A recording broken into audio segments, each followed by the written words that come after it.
Oi, gente, tudo bem?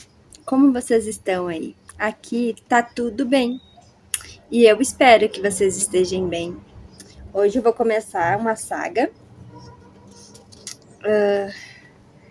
um, como é que eu posso dizer? Uma aventura mesmo, gente. Ler esse livro aqui,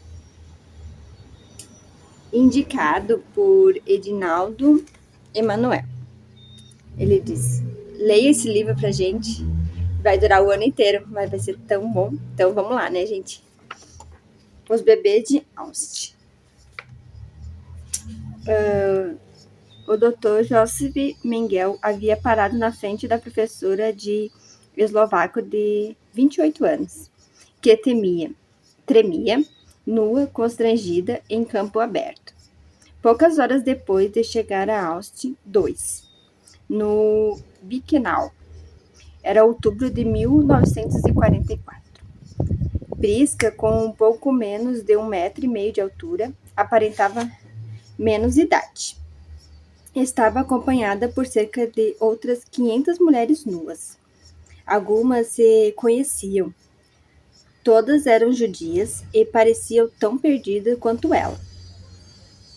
Depois de terem sido transportadas de sua casa ou gueto em trens de carga com até 50 vagões fechados, em grupos de 70 mulheres por vagão, para o campo de concentração da Polônia ocupada pelos nazistas. Desde o momento em que desembarcaram arfantes na famosa ramp via Ferra de Aust, o complexo de extermínio mais eficiente dos nazistas. Foram agredidas por gritos de Raus, fora, ou rápido, suas porcas judias. Num estado de confusão e comoção, a maré de gente foi conduzida como rebanho por prisioneiros, funcionários impassíveis, em sujos uniformes listrados, que empurravam as pessoas pelo chão da terra. Enquanto os oficiais da SS observavam, em trajes imaculados, com seus cães descontrolados, querendo avançar, não havia tempo para procurar os entes queridos. Os homens foram separados das mulheres e as crianças levadas a uma fila junto de doentes e idosos. Aqueles que não conseguiam ficar em pé por fraqueza ou porque as pernas não respondiam, após dias de confinamento em vagões sem espaço para respirar, recebiam coronhadas de espingardas ou chicotadas. Gritos desesperados pairavam no ar, úmidos, prenunciando o pior. Meus filhos, agouravam. Atrás das longas filas daqueles seres destituídos de tudo, viam-se duas construções de tijolos vermelhos, numa imensa chaminé, em cada uma soltando uma fumaça negra e viscosa no céu cinzento. A atmosfera gris era espessa, com um cheiro putrefato e nauseabundo, que entrava pelos narizes e sufocava a garganta. Afastada dos amigos e familiares, a multidão de mulheres, desde adolescentes até senhoras de meia idade, afunilou-se por um corredor estreito, protegido por cercas elétricas como a que circundavam o vasto campo. No silêncio perplexo, elas tropeçavam uma nas outras, passando pelas chaminés e pelos lagos profundos, até chegarem à sauna, ou casa de banho. Uma grande edificação de um andar escondida entre as pétalas. Sem a menos cerimônia, essas mulheres foram obrigadas a tornar-se prisioneiras de um campo de concentração. Um processo que começou com a destituição de seus últimos pertences, incluindo a roupa do corpo. Como não falavam a mesma língua, elas protestavam em diversos idiomas, mas eram duramente intimidadas ou punidas pelos guardas da SS. Conduzidas nuas para um largo corredor que dava numa sala maior, essas mulheres, mães, filhas, esposas, irmãs, tiveram que se submeter a outros prisioneiros, homens e mulheres, que lhe raspavam praticamente todo o pelo do corpo, sob o olhar atento e lúbrico de guardas alemães. Quase irreconhecíveis depois do trabalho dos aparelhos de barbear elétricos, elas foram transportadas em grupos de 5 para o lado de fora, para a área de chamada, onde tiveram que esperar por 1 hora descalços no chão de barro, frio e úmido, até o momento da segunda select, realizada pelo homem que mais tarde ficaria conhecido como o Anjo da Morte. O Dr. Mengele, cabelos castanhos, arrumado com gel, impecavelmente vestido no uniforme esverdeado feito sob medida, com divisas reluzentes e caveiras prateadas na gola. Segurava um par de luvas de pélica claras com punhos largos, que batia nas mãos enquanto caminhava em frente às prisioneiras para inspecioná-las, mais especificamente para perguntar se elas estavam grávidas. Quando chegou a sua vez, Priska Lombenova teve apenas alguns segundos para decidir o que responder ao oficial sorridente. Com os dentes da frente separados, ela não hesitou, sacudindo a cabeça convicta, a exímia linguista respondendo em alemão, grávida de 2 meses de seu filho desejado há tanto tempo pelo marido Tibor, que ela esperava que estivesse em algum outro lugar do campo.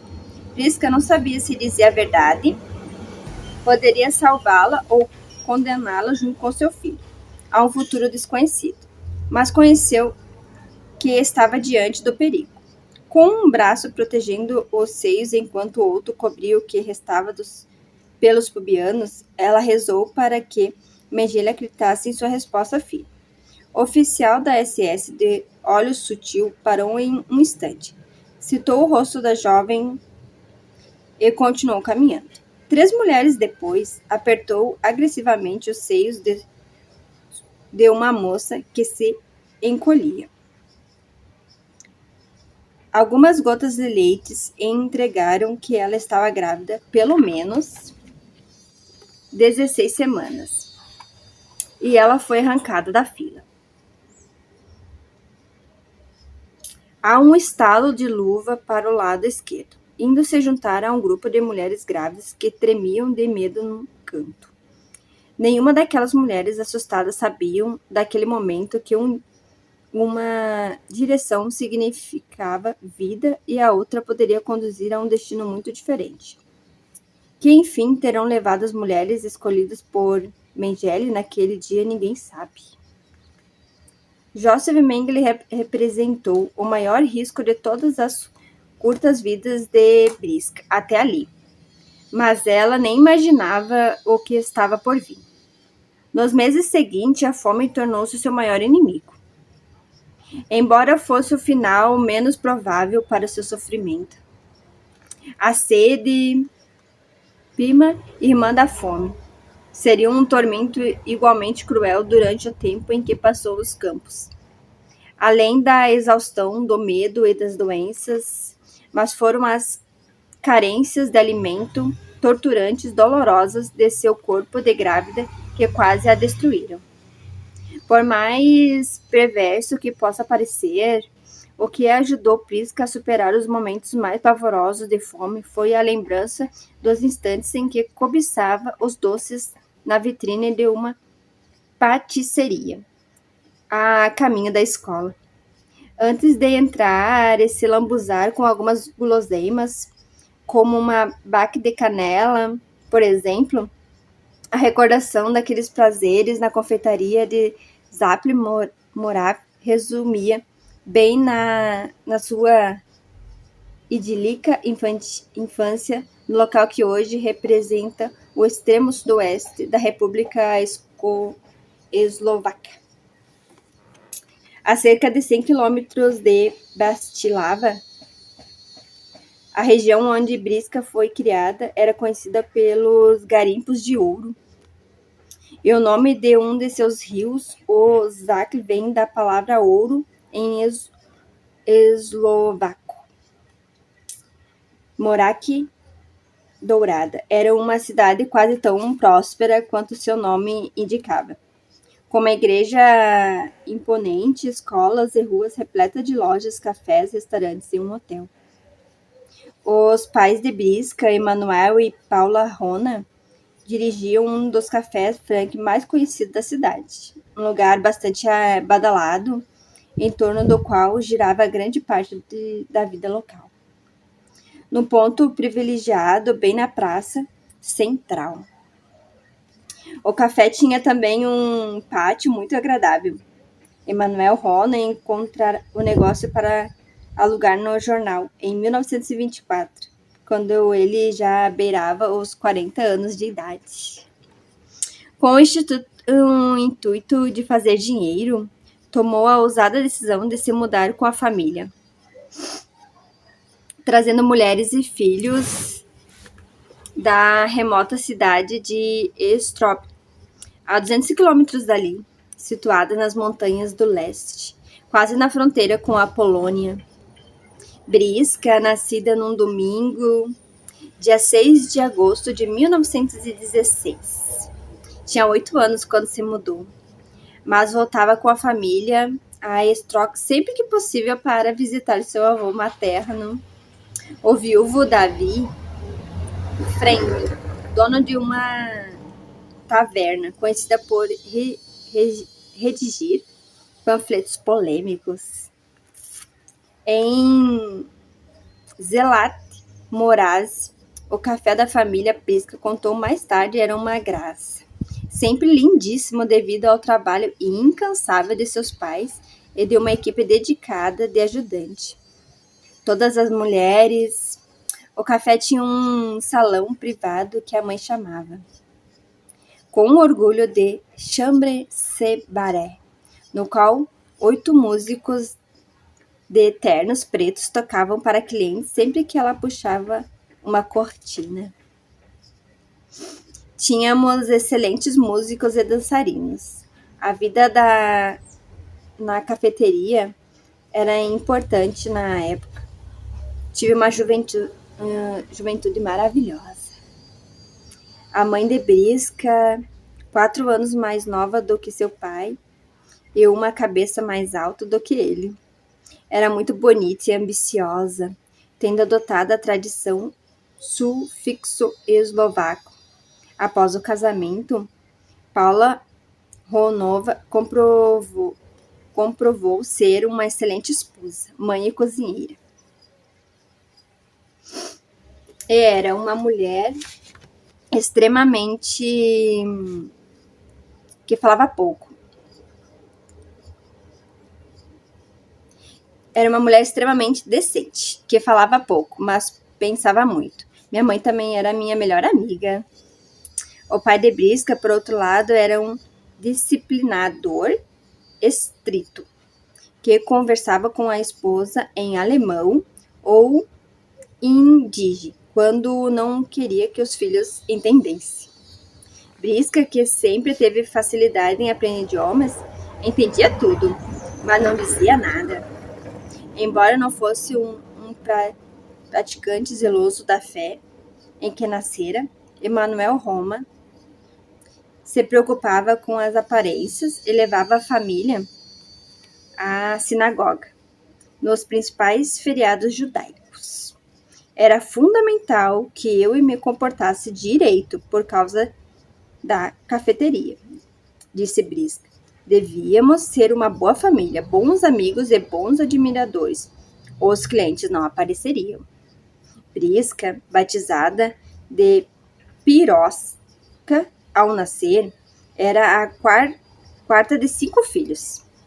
Andres, conhecido como Bandi, era o mais velho. Sua irmã Elizabeth, conhecida como Boesca, vinha em seguida. Depois Annika, chamada por todos de Aninha. 4 anos depois, Brisca nasceu. Eugênio, o caçula apelidado de Dianico, ou Dianco. Um sexto irmão morreu na infância. Em Zaatke-Morasse, a família morava atrás da cafeteria, num apartamento com espaço suficiente para as crianças terem quartos separados. O apartamento tinha um enorme jardim, que dava para um riacho. Brisca, atlética e sociável desde criança, costumava nadar no rio com amigos, com quem também jogava tênis. Sempre alegre e bem disposta, com suas lindas madeixas pretas. Brisca, com sua irmã, era bastante popular entre as crianças da região, que o chamavam carinhosamente de Piri, ou, algumas vezes, de Pira.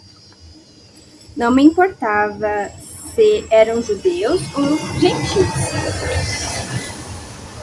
Eu era amiga de todo mundo, não havia diferença. Ela e os irmãos cresceram cercados de mulheres boas, que ajudavam nos afazeres domésticos e agiam como verdadeiras mães. A família comia bem, tinha carne kosher preparada com esmero em quase todas as refeições. Depois dos pratos saborosos vinham as sobremesas do café. Brisca amava doces. Seu favorito era Chartreuse vienense, um delicioso bolo de chocolate com merengue e geleia de damasco. Apesar de não estudarem religião na escola, as crianças foram criadas frequentando as rezas toda sexta-feira à noite, e levando as mãos antes de se sentarem à elegante mesa de Shabbat, com velas especiais e as toalhas de mesas mais bonitas. Brisca era uma das 6 meninas de uma turma de mais de 30 alunos. Sua irmã, Boesca, uma verdadeira intelectual, segundo a Brisca, aprendia idiomas sem fazer qualquer esforço. Não se interessava por livros. Sua verdadeira paixão era a arte, especialmente o bordado, no qual tinha grandes habilidades. Brisca precisava se esforçar mais do que a irmã nos estudos. Mas, como era muito dedicada, o conhecimento logo se tornou sua paixão. Em sua busca por uma compreensão mais profunda do mundo, também se diferenciava da irmã mais bonita, a Ana, que se vestia com elegância e gostava de brincar de boneca. Eu gostava de ter conhecimento, admitiu Brisca.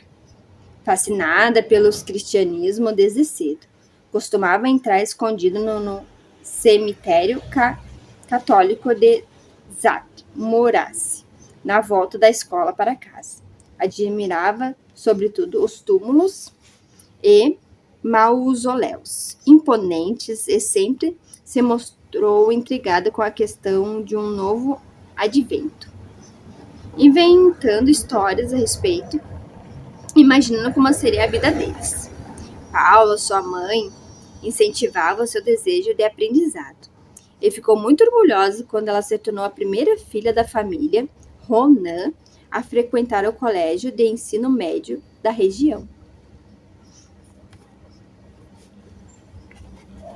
Um edifício de taipa de 3 andares, inaugurado em 1906, e localizado em frente ao cemitério e à prefeitura. O colégio tinha 500 alunos, entre 10 e 18 anos. Brisca estudava inglês e latim, além de francês e alemão, matérias obrigatórias. Seus irmãos frequentavam o ginásio, exceto Bundy, que já estudava contabilidades. Competitiva por natureza, Brisca ganhou inúmeros prêmios acadêmicos, sendo motivo de orgulho para seus professores, que se encantavam com seu progresso. A aluna estrela também atraía a atenção dos meninos da turma, que imploravam para que ela os ajudasse em inglês. Brisca passou a dar aulas particulares para eles, no jardim de casa. Só tenho lembranças boas, de Zap Morav. A melhor amiga de Brisca na escola era uma menina chamada Gisele, sobrenome difícil, conhecida por todos como Zica, que além da linda era popular. Filha do chefe de polícia da delegacia distrital, de família não judaica. Zica não era tão aplicada nos estudos quanto Brisca. Seu pai então fez uma proposta aos pais de Brisca. Se Brisca ajudar Gisca a terminar os estudos, deixo que vocês mantenham o café aberto até a hora que quiserem. Tudo isso sem nenhuma taxa extra, evidentemente. Deste modo, a quarta filha dos Rona tornava-se uma peça fundamental nos modestos negócios da família. Enquanto ela desse aula para sua companheira de classe, o café prosperaria, superando as outros da cidade. Foi uma responsabilidade que ela assumiu com muita serenidade, e embora lhe restasse pouco tempo para ser alguma vida social, ela adorava Gisca e estava feliz em poder ajudar. As duas amigas sentavam próximo na sala e acabaram se formando juntas. Após o ensino médio, Brisca continuou dando aula, e tudo parecia indicar uma carreira de professora de idiomas. Como também gostava de contar, juntou-se num coral de professores e viajou o país apresentando canções tradicionais nacionais. Uma delas dizia: "Sou eslovaco e sempre serei", uma canção que entoaria por toda a vida.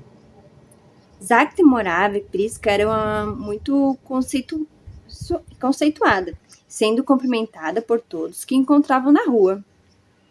Um sinal eslovaco de respeito. Era também cortejada por um professor gentil, que a convidava todo sábado à noite para tomar um café, dançar ou jantar no hotel local. Havia poucos motivos para Brisca ou a família se preocupar com qualquer coisa que pudesse alterar aquele estilo de vida confortável. Embora os judeus tivessem sido perseguidos por muito tempo em toda a Europa, sofrendo sobretudo na mão dos russos durante os pogroms no início do século, eles haviam se adaptado bastante bem nas recém-formadas nações da Europa após a Primeira Guerra Mundial e o colapso dos impérios germânico, austro-húngaro e russo na Tchecoslováquia tiveram certa importância e foram bem assimilados à sociedade. Os judeus, além de terem desempenhado um papel fundamental na estruturação da vida econômica, também contribuíram para todos os campos da cultura, ciência e arte. Novas escolas e sinagogas foram construídas e os judeus ocupavam o centro da vida dos cafés. A família Ronan sofria um pouco antissemitismo dentro de sua própria comunidade. Uma severa depressão econômica pós-guerra. Contudo, começou a mudar o panorama na fronteira da Alemanha. Adolf Hitler, que desde 1921 era o líder do Partido Nacional Socialista dos Trabalhadores Alemães, conhecido como Partido Nazi ou Partido Nazista, acusava os judeus de controlar a riqueza da nação, ocupando as grandes partes de seus infortúnios. Após as eleições federais de 1933, em que os nazistas receberam 17,2 bilhões de votos, Hitler foi convidado a um governo de coalizão e nomeado chanceler. Sua ascensão ao poder marcou o fim da democracia república de Weimar e o início do que ficou mundialmente conhecido como Dritte Reich, Terceiro Reich ou Terceiro Império.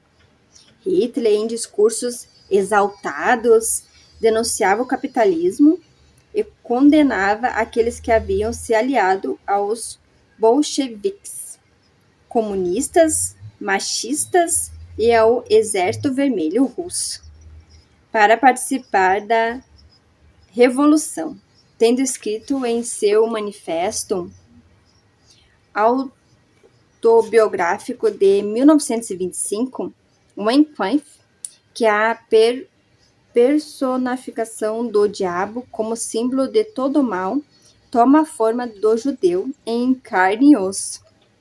Ele prometeu eliminar os judeus e outros povos indesejáveis da Alemanha, no que descreveu como solução final.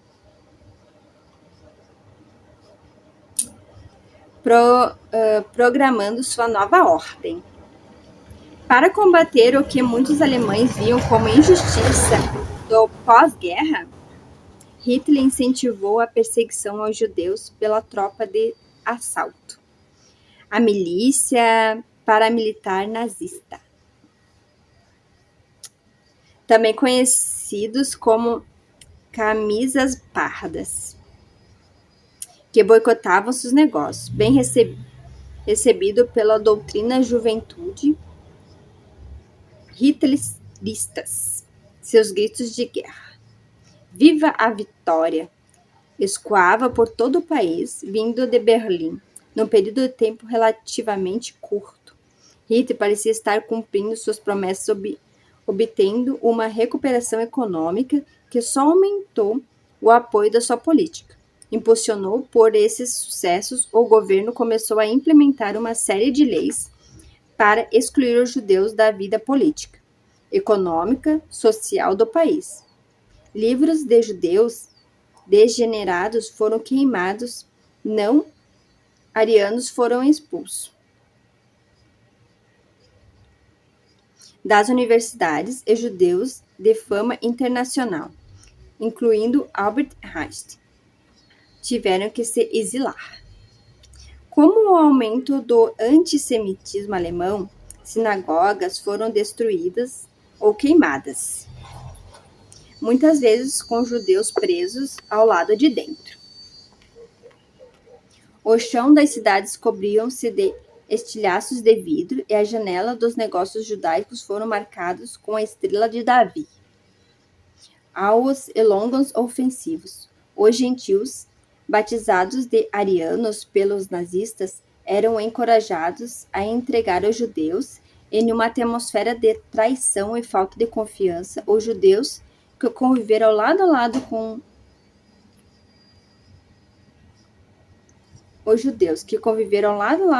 os judeus durante anos, chegando a criar os filhos juntos, agora eram hostilizados na rua. maltratados fisicamente ou detidos. Havia espiões por toda parte, prontos para denunciar seus vizinhos na esperança de apropriar-se do que era seu. Centenas de casas foram saqueadas. Os alemães arianos tinham a permissão de inspecionar e procurar-se dos apartamentos dos judeus, tão cobiçados, obrigando famílias inteiras a abandonarem suas casas sem aviso prévio. Conta-se que os novos moradores entravam antes mesmo que o pão do forno esfriasse. Quem era despejado só podia morar em alojamentos menores nos bairros mais pobres, sendo efetivamente banidos da vida que sempre levava.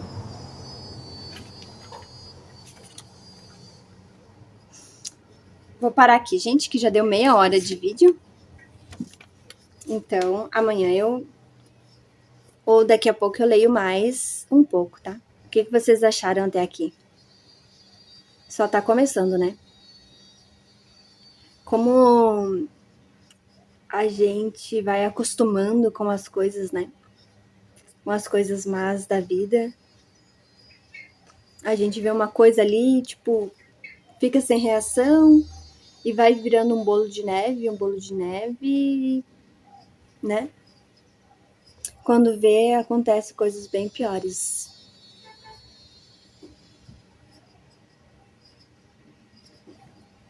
Vou ficar por aqui. Beijo.